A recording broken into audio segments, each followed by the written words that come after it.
If you are parenting in the throes of raising kids and your desire is to have really connected relationships with them into the teenage years, then we have an interview for you today. Today, we're talking with Kelly Tietsort, the mother of a 14-year-old and twin 11-year-old kids. Oh my gosh, twins, that blows my mind.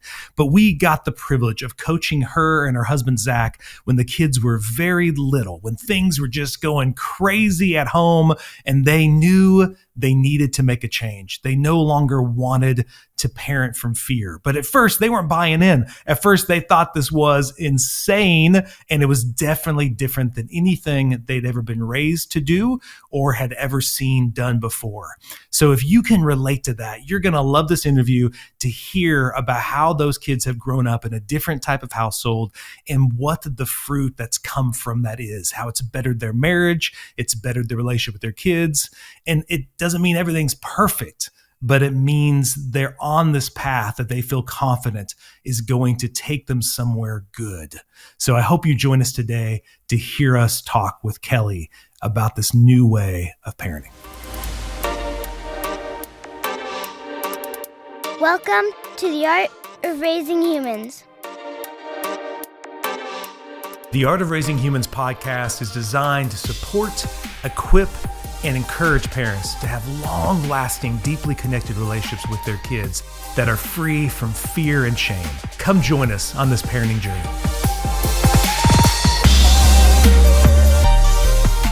Hello and welcome to The Art of Raising Humans. I'm Kyle. And I'm Sara. And today we have a guest for you. We have a mom of 3 kids, and I really wanted to bring you Kelly's story today because she's got a teenager. She's got 2 tween kids, and those tweens are twins, which always blows my mind. Doesn't blow your mind, Sara? Yeah. I think twins blows my mind. Yes. I tip my hat off to any tween. If you got triplets, quadruplets, I'm freaking out because sleep had to be horrible. But I'm bringing Kelly to us today, and I want to say hi, Kelly. It's good to see you. And I'm bringing Kelly to the audience today because I really wanted everyone to hear your story, Kelly, and your journey because, one, this unique phase that a lot of parents who listen to this podcast are in where they're parenting teenagers and tweens. But the fact that you made this shift, like when you first started changing your parenting and started wanting to do something different, you and your husband, Zach, it was when you had the oldest was 4, all right, and then the youngest, the twins were 1, right? And I mean, I remember you coming to me, and I was thinking, oh my gosh, like how are they getting any sleep? How do they have any energy? I know you guys were exhausted, but I just wanted you to kind of share with us kind of where you're at now and what that journey has been like. Yeah, well, it's so great to see your faces, for one, and to think like this journey really started 10 years ago in terms of working with you guys. Of course, I knew you from college, but working with you, we came to you. You're right. Hazel was 4, and the twins were like about to be 2, maybe not quite. And we weren't sleeping. We didn't sleep for a long time. So I barely remember it. But we were just in a place, both Zach and I had similar upbringings. We grew up in the church, and we had this idea. We're both the youngest in our families, and so we didn't have younger siblings. Yeah. And so, but babies. We had this idea. We thought we knew, right? Everyone thinks they know everything until they actually have kids. So we thought we knew what we wanted to do. And then Hazel came along, and we were like, okay, this is going differently than we thought it was going to. And then the twins came along, and our daughter Alice had she was not as verbal as Hazel and Luke were at a younger age. And so the way she expressed things was very challenging. And I was like, look, we don't know what we're doing. Like, we need to just admit that. And I remember having this moment too before we came to you guys.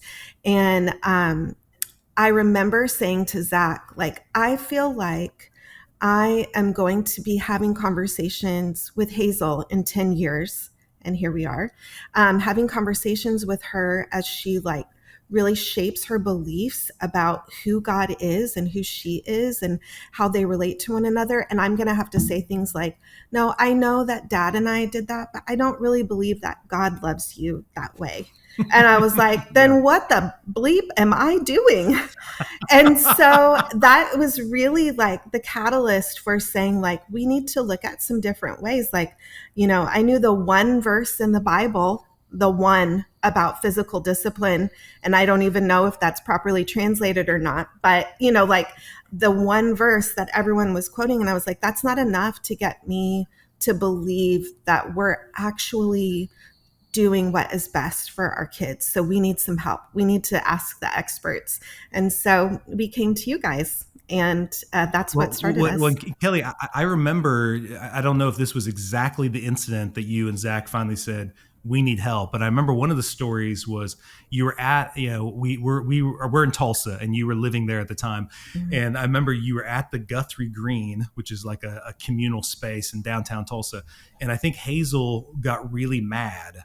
And I think she either was hitting you or trying to bite you or something. And I think that's when you guys came, were like, we need some extra coaching. We need some help on this. Yes, for sure. And Hazel hadn't been a biter in her early toddler years, but around 4, she started biting, and there were these like rage moments. Of course, she had started pre-K at school. So there were a lot of things I didn't understand just about how stressful that is on their little bodies. And she felt safe at home to freak out.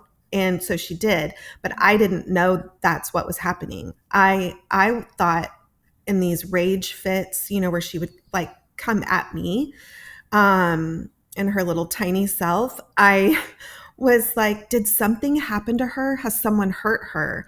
And so Zach and I were like, is this a sign of something else? And now we really need some expert help. And so, yes, you're right. It happened at Guthrie Green. It happened, you name it. It happened anywhere. Yes. And can you, the thing I'd love for you to share too is I remember, I don't think you had any idea what I was going to teach you. And so you guys came knowing I was going to help.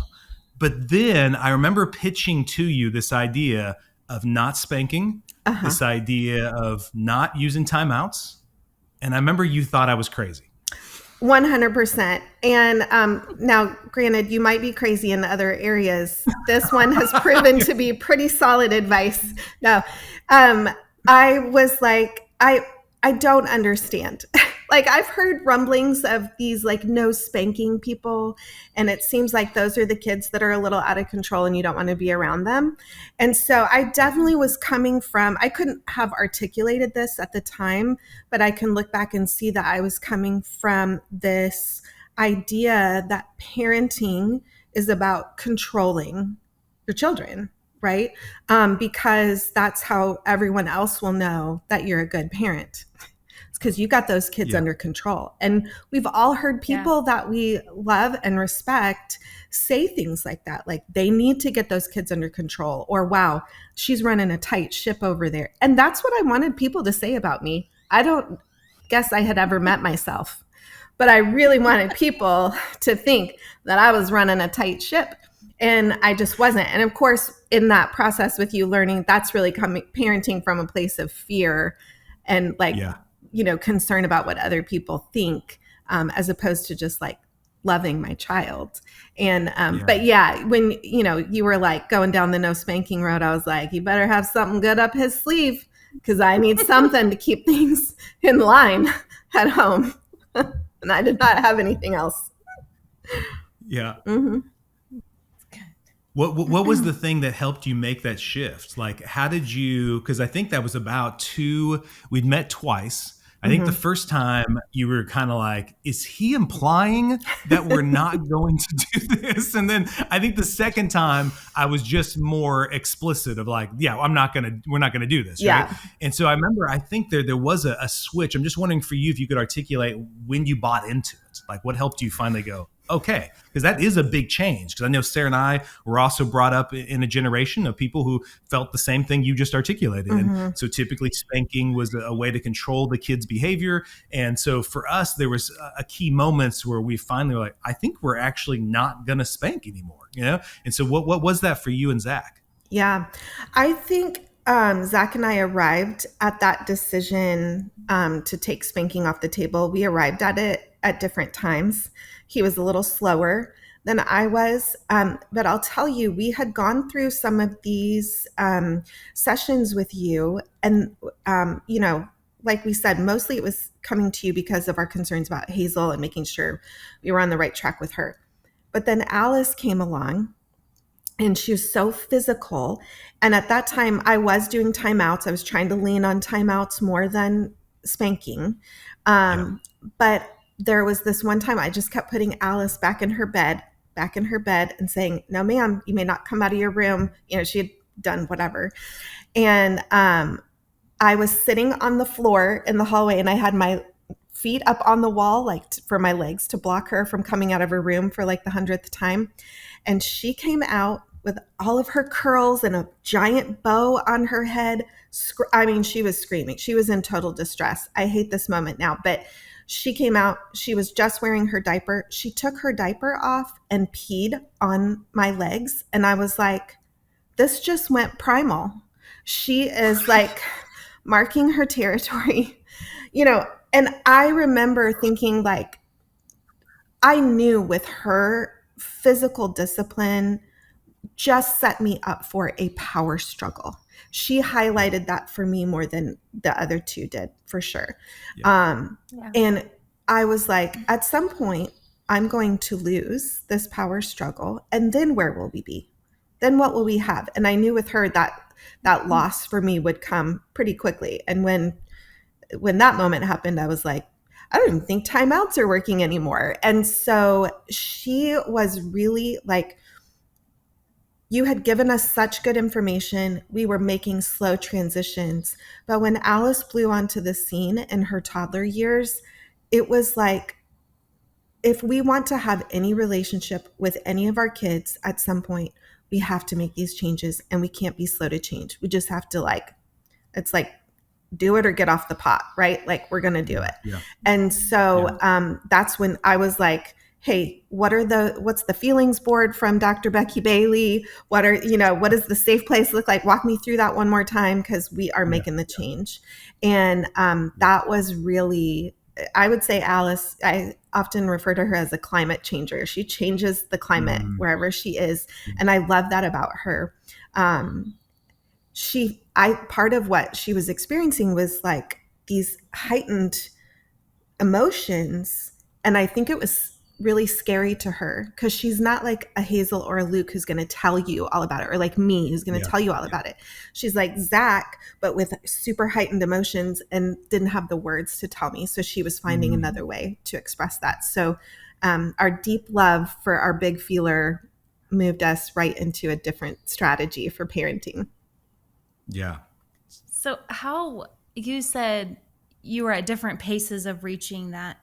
How did you navigate being in two different places for a while? How did you come together on that? Because I think a lot of parents would relate to one or the other being in a different place, and trying to come together is hard to navigate. For sure. I think something that Zach and I have worked towards and do better now than we did then even, but we're pretty good about asking honest questions and giving space for honest answers. I am thankful for that. I grew up with yellers, and Zach is not a fighter. He's just not going to do that. If you're getting that level of emotion from him, you did something.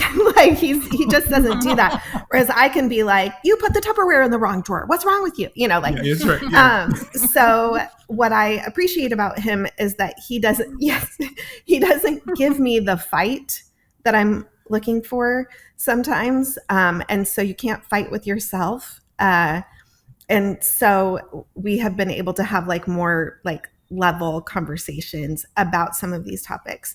And he, we both were like, are we just like being soft parents?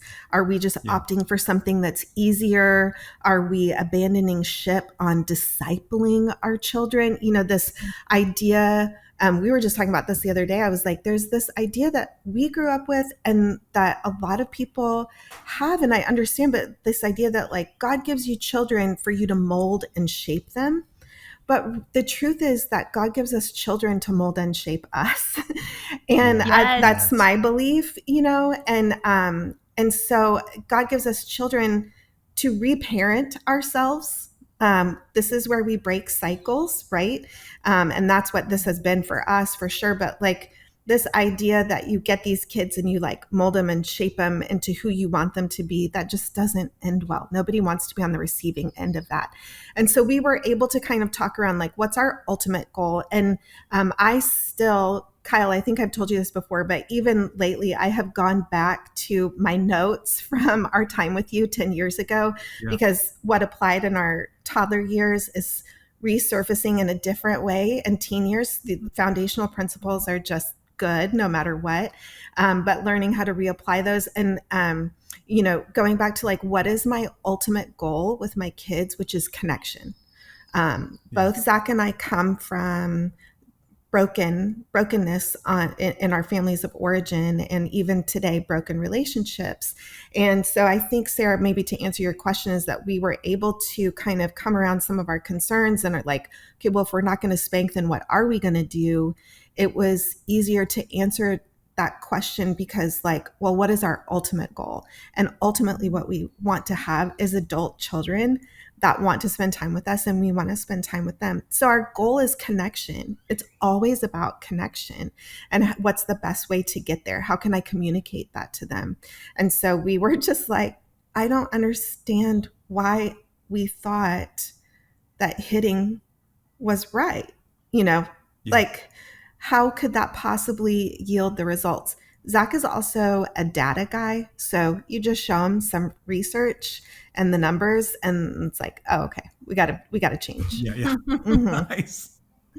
Well, and there's two things you said that I thought were really powerful there. Was one, this idea of really great teachers are really great learners. That you being open to your kid being somebody who could teach you, I think is a big game changer. I look back and like, I've said this a lot to people I help, and I know I've said this to you and Zach, that I am a better human being because of them.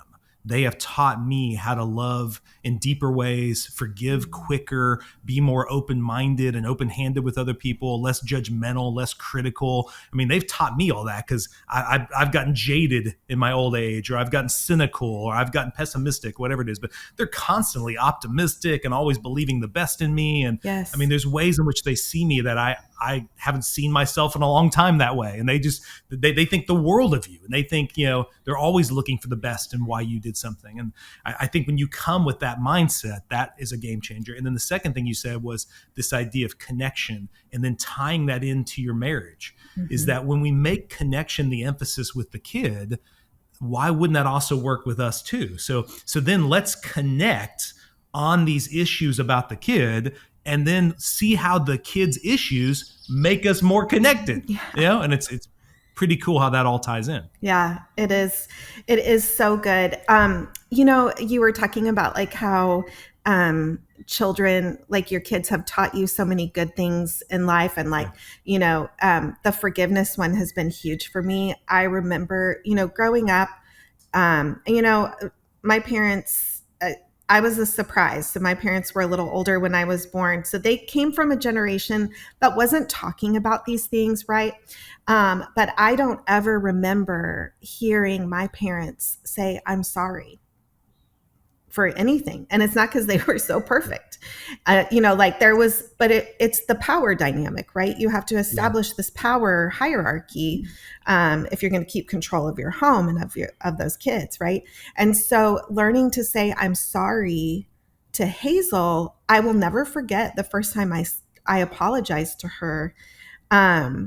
It was so hard for me because it was like brand new.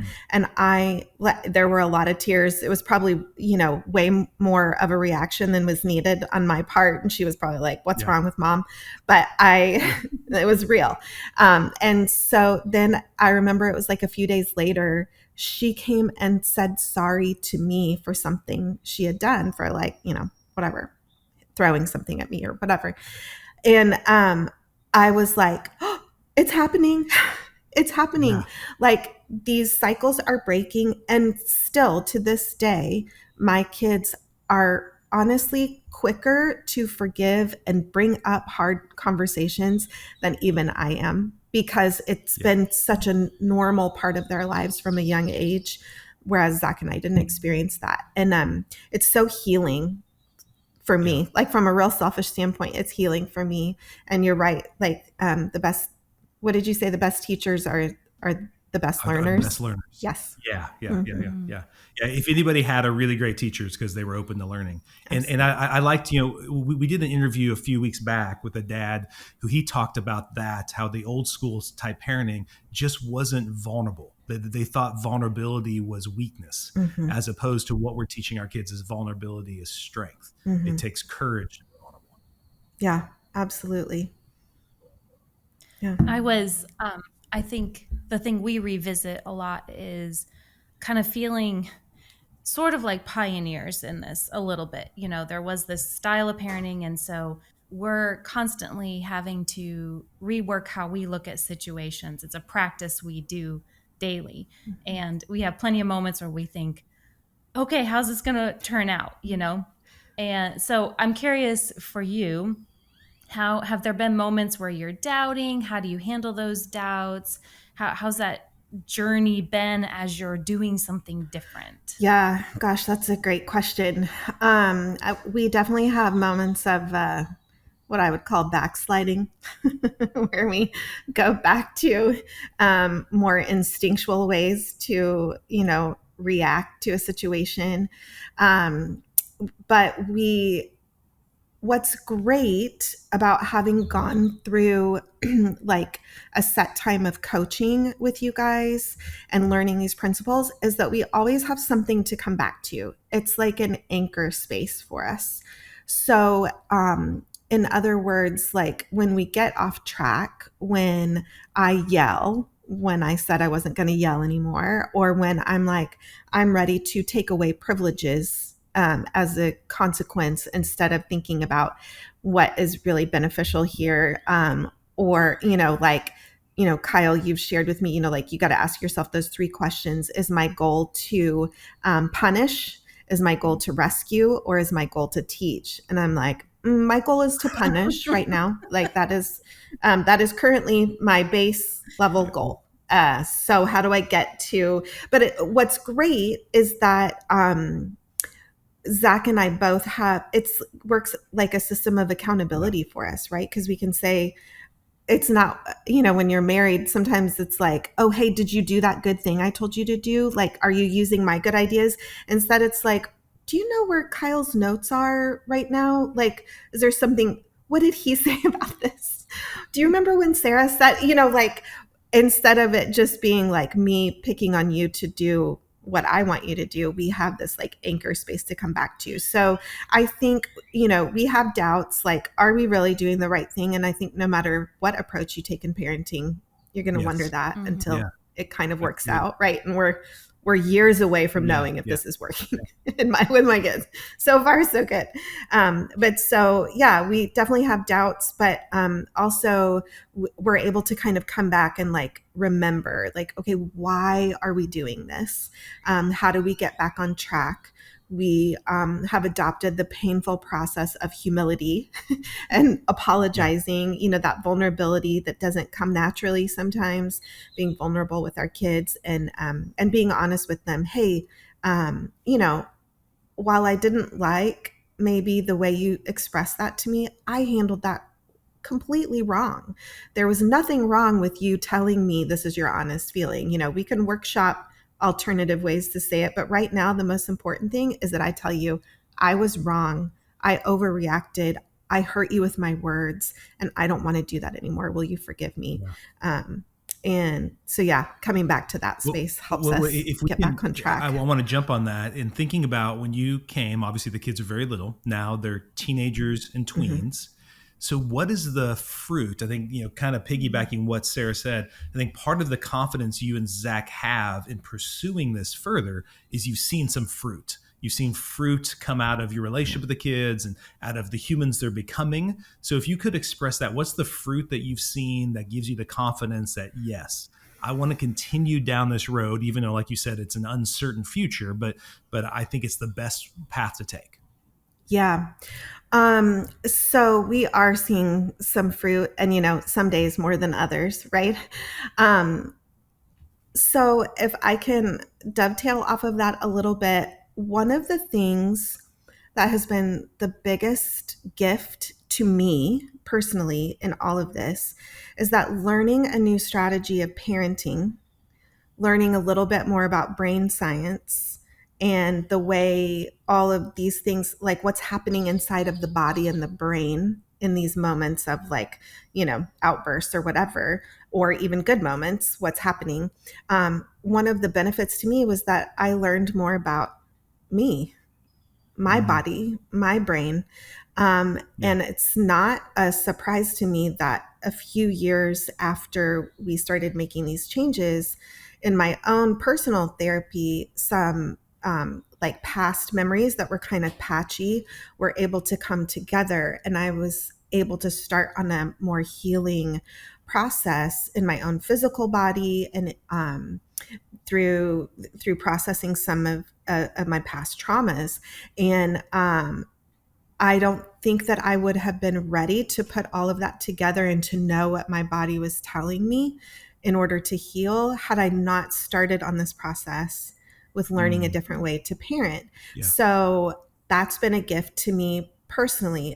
That's where I've seen fruit in my own life. But now go to my kids, because we're able to put all of these pieces together as we learn and grow along the way, and our body of knowledge is growing as a family around, how to interact with one another and truly love one another.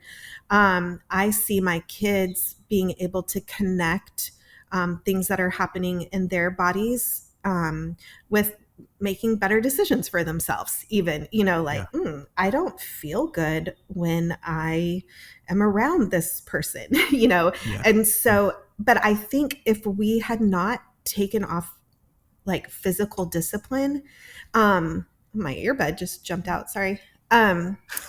If we had not taken physical discipline off of the table, it would have been much harder to give our kids the gift of knowledge about how to listen to your body and how to know when you are in danger or when you are just in a place of joy. Embrace that.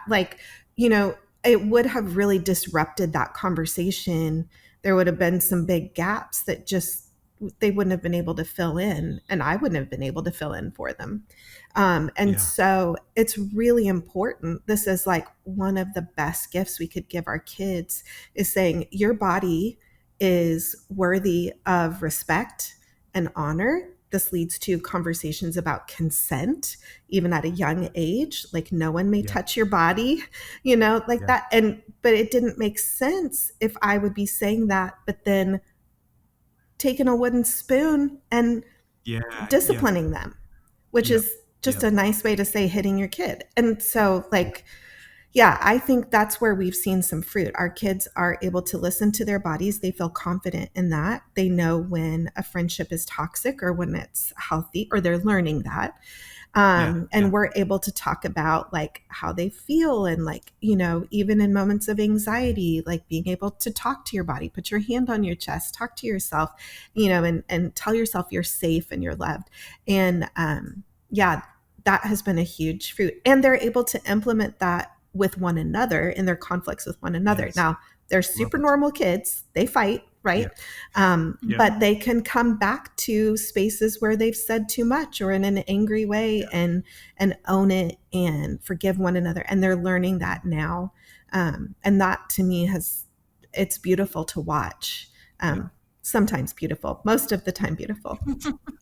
Well, and what I think is so powerful about that is what you started when they were 1 and 4 is now bearing fruit to where, because of that discipleship, because of that healing you've been able to do through this parenting that's happened for you, then as they're going into these teenage years where it's all about identity, it's all about who am I? You know, what is it that I want to do with my life? What boundaries do I want to set for me, you know, with friendships, with relationships? What does a healthy relationship look like? Now, all that fruit's coming out where they're making those decisions, not completely independent, separate from you, but actually in connection with you.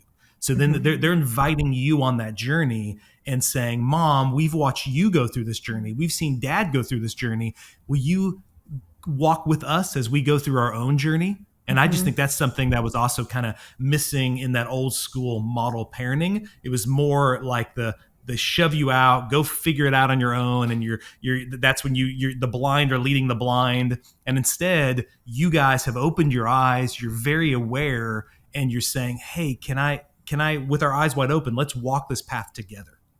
Yes. And what a gift, right? Because like, what do we all want? We all hope that our kids want to come home at Christmas, that they want to bring their friends to us, you know, and I had to really ask myself, why would they want to? You know, like I remember you talking about like even taking things away as a consequence, you know, when they're little. And then, you know, it's one thing to remove something for safety, right? But it's another thing to just be like, you can't have it anymore. And then when they get to the ages our kids are now, then they're like, I don't want to give you anything because you're going to take it away. And I just, that stopped me in my tracks, because I thought while the toddler years were sweet, I wasn't that mom that's like, hold on to these moments. They're so beautiful. I'm like, no, teenagers are challenging in a different way, but they can wipe themselves. And that's a really great gift. And so like, I'll have late night conversations, just don't make me change another diaper. And so I didn't want to be where I am now and my kids withholding what's going on. I know they probably don't tell me everything, and that's okay, but they know that they can. And that is a really beautiful gift, because I want that to continue as they get older. Yeah. That's beautiful. I know before we started this conversation, you said you went to your kids and shared with them some of the questions that we were going to ask you prior to. And they didn't give much response, but they did have a big response on things that you and Zach could change. Yeah. So I was wondering, what were some of those things that they pointed out and were like, well, you know, Mom and Dad, I think you could get better at this or that. Well, it was funny because I think I told you Luke's hand like shot up right away, like before I could even finish the question. But then he shied away because I think everyone looked at him, and he's caught somewhere in between, like being like Zach and like me. So he has this like introvert extrovert war on the inside of him. Yep. And so he was like ready to say it out, and then he kind of shied away. And which led us later to a good conversation about like, it's okay to like speak your mind. It's okay to ask for what you need. It's okay to, you know, say these things. He did tell me he does remember that I used to yell a lot more. And that sometimes I can still do that. And I was like, well, that's fair. That's something I'm going to be working on for a very long time. I appreciate your input. Me too. Next. I'm with you. I'm in that camp. Enneagram 8s forever. And Hazel told us, this was a funny moment because she was like, oh, I have some things I want to say. And, you know, we're just really in the throes of 14. She's so much fun and really finding her voice. Say that. And she said, you need to learn to appreciate my dark humor and not launch into a lecture when I say something dark. And I was like, don't lose it. Don't lose it. Don't lose it. Don't lose it. Luke said, I think you need to try harder to be funny. And I was like, well, that's from the galley back there. Let's listen there. But no, you know, we had a great conversation about it, because I was like, you know what? I totally hear you. Like, that's so frustrating when someone doesn't appreciate your sense of humor. And you're right. Yes. I'm a mom. I'm hearing safety concerns in what you're saying. It's a joke to you. I've known people who've experienced these things, and I'm like, hey, that's actually not okay, because I said, but I hear you. I'm going to dial that back a little bit. And yeah, no, great point. Alice didn't really have much to share. I'm sure Okay. she thought some things. I'll check her journal later. It's probably written in there. Dear diary, mom's a total pain again. I love that you gave them, I mean, man, I can imagine that question being posed. Hey, what can we work on as your parents? So I love that you gave them that chance, and that they felt like they could, who knows if they really unloaded it all, but the Yeah. fact that they could Oh, even right. share anything Yeah. and feel safe to say, you're a work in progress, mom and dad. Let me give you some pointers. I love that. Yeah. Yeah, it was fun. They for sure didn't say all the things that were on their minds, which then, of course, I'm like over analyzing, like, is there a place where they're not feeling safe enough to share with me? But I think it's probably just like a surprise question at dinner that they're like, this feels too good to be true. I can't say all of these things right now. Yeah. Well, it's also raising kids who are being thoughtful and kind, and they're just like, I want to figure out if I'm going to say this, what's the best way to say it. I don't want to just blurt it out without thinking about it first. Yeah. Yeah, for sure. Yeah, so that's a win, I suppose. Yeah, that's right. Well, if there's a parent listening right now who's got teenager, tweens, or even younger kids that are 4 and 1, and they're on the edge of thinking about, like, what should I go get coaching? Should I reach out for help? I mean, what would your, if they came to you and said, Kelly, would that be something that would be helpful? What would your thoughts be on that? Yes. I actually posed this question to our kids last night as well. And Hazel gave the answer that stood out to me the most. And she said, well, I mean, do you want to have a relationship with your kids when they're older or not? And I was like, Wow. okay, well, we can talk about better delivery, but great point. Yes. And I would say, one thing that I love, when Luke was little, he would talk about coming to see Mr. Wester in his office, and he would say, it's time for me to go to the feelings doctor. He called therapy the feelings doctor. And because we talked about it as like, even if there's not anything really wrong, sometimes it's good to go for a checkup. You do that with your body, you do that with your teeth. And so we really normalized this idea that, like, we need sometimes the medical experts to help us and have a different perspective on what's going on and help us walk through something. And so I would say that to any parent considering, like, this is just good practice. Go and get coaching from someone who cares about you, who I can tell you it's in a non-judgmental environment.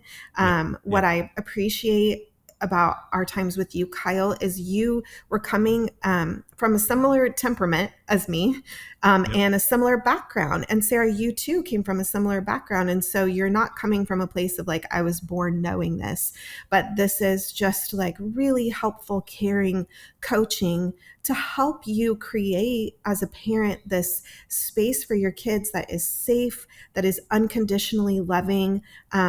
I love the verse in Ephesians 5. I think it's the first couple of verses that talks about like the way God loves us as a father.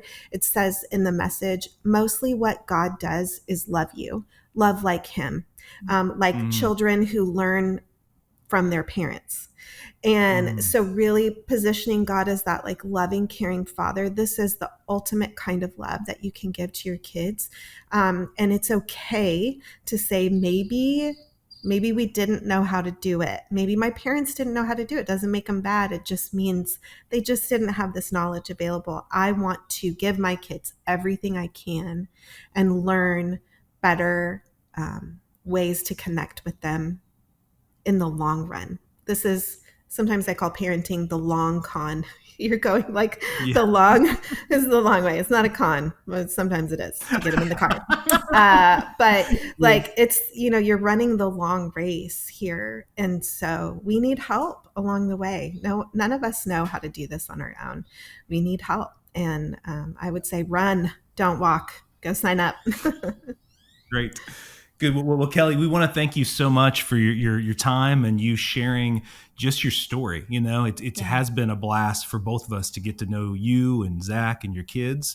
And what's really been neat to see as your kids grow up is just their, you mentioned it a lot, but just this awareness of what's happening in them and them getting better and better at articulating that.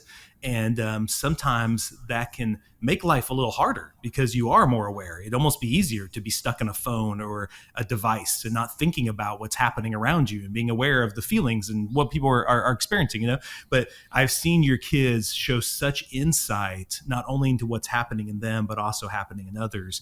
And that's really a big part of the fruit that we want to see with any family that we work with is for people to not just think about themselves, but also think about other people that surround them, and really be able to connect with those people in almost any circumstances they're in, And so it's been cool to see your kids grow up and get to know them. And I know you're in this new exciting phase, these teenage years, and I'm looking forward to seeing who they become. Yeah. So if this was helpful to you guys as listeners, I would encourage you to please give this a like, leave a comment. I know we had our 100th episode a couple weeks ago, and we're trying to still reach those 100 comments, 100 reviews on whatever platform you're listening to this on. So I would encourage you to go there. Please leave that because it helps other parents find this kind of content, helps other moms and dads hear stories like Kelly's and to feel encouraged that they're not alone. Because I know when we did this journey, sometimes we felt like we were just doing it all by ourselves. And so it's really nice to have a community of people that can come alongside you and to say, hey, we're in this with you. So we'd really ask you to do that. And if you also are interested in coaching, you can reach out to me at kyle@artofraisinghumans.com and just email me your interest in that. And we'll get back to you pretty quickly to see if you'd be a right fit for doing exactly what Sarah and I were able to do for Kelly and Zach. So I hope you guys are having a great day, and thank you for taking the time to listen today. Thank you, Kelly. Thanks for listening. The Art of Raising Humans podcast should not be considered or used as counseling, but for educational purposes only.